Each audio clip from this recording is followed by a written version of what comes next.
Hi there, this is Gary Ryan Blair, and I've got a great message for you today titled Do Hard Things. The date was May 6, 2017. The time, 5:45 a.m. The location, Milan, Italy.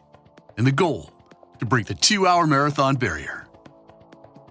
In one of the greatest challenges of human endurance, 3 of the best runners in the world took off with the goal to run 26.2 miles in under 2 hours.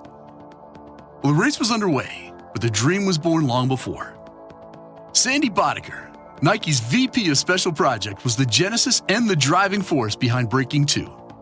The man with the audacity to dream of taking a run at the barriers that define who we are and challenge the very limits that we think hold us down. Now, he believes so much in this dream that he even had 1 hour, 59 minutes, and 59 seconds tattooed on his wrist. And a brilliant Kenyan runner, someone with a name that I cannot pronounce, would cross the finish line in 2 hours and 25 seconds, the fastest ever run by any human being. The attempt was beautiful to watch, and even though it came up short, it was a thrilling achievement in itself. And his run defined the limits of human potential and showed the world that more is possible. Nike's passionate pursuit of pushing the limits of the human mind and the body reminds us that glory and honor comes to those who spend their lives in a worthy cause. It encourages us to praise the people who are out there fighting the big battles, even if those battles end up in defeat. So you could spend your life accepting the odds, playing a small game and pursuing tiny goals, or you can choose to spend your life beating the odds, living large, and challenge yourself to unleash your greatness. See, this message is not about running races, but it is about soft efforts, it's about diminishing ambitions, and it's about shrinking balls. In the spirit of calling a spade, we become a society of soft, wimpy, fearful, politically correct, entitlement-driven, hypersensitive, and convenience-addicted weenies. And I'm not of this tribe. I loathe mediocrity. I absolutely find excuse-making revolting.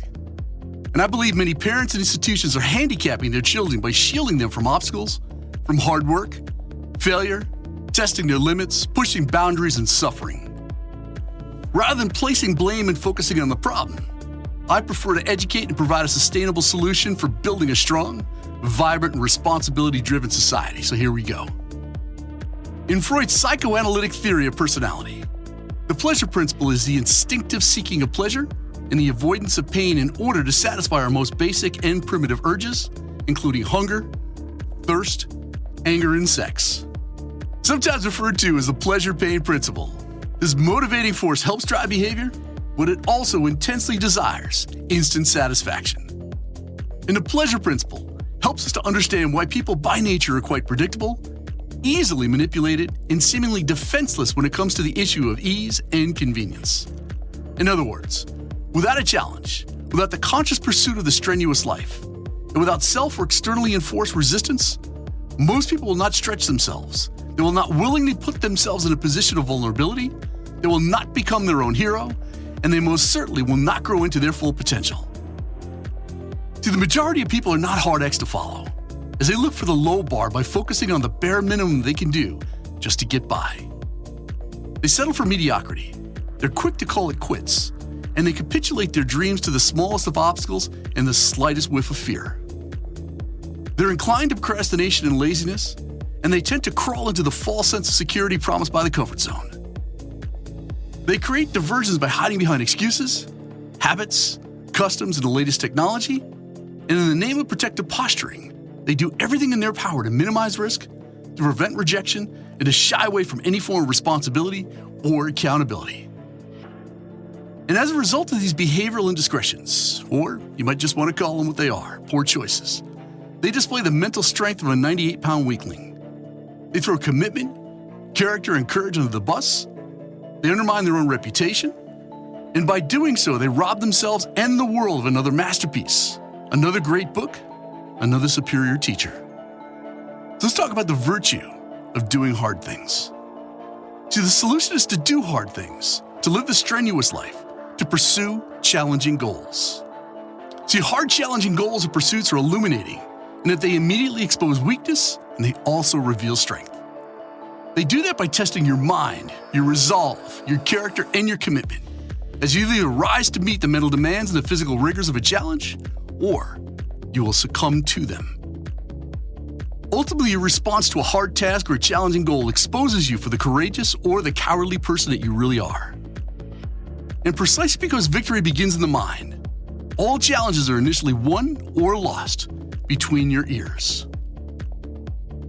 The human body serves the perfect metaphor for understanding the importance of pursuing hard, challenging goals, for the simple reason that the body is built to adapt and to respond to the demands that are placed upon it. And the stronger the demand, the stronger the response. Physical muscles continue to grow and strengthen through the challenge response principle.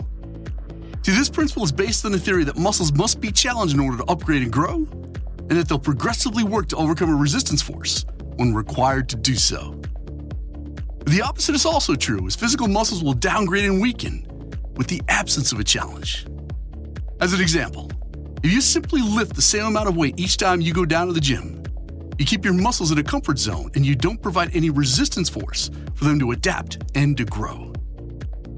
The challenge response principle operates the same way in every area of our lives, and that is why we all need to be challenged.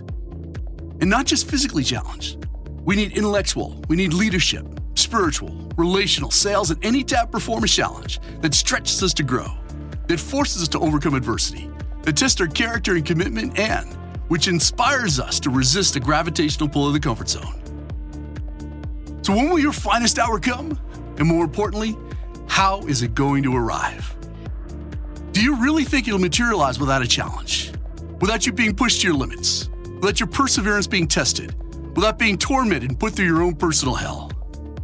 In short, for an individual, for a team, company, community, or country to become truly great, it requires that they do hard things by looking for and rising to the great challenges that are thrust upon them, or the ones they thrust upon themselves.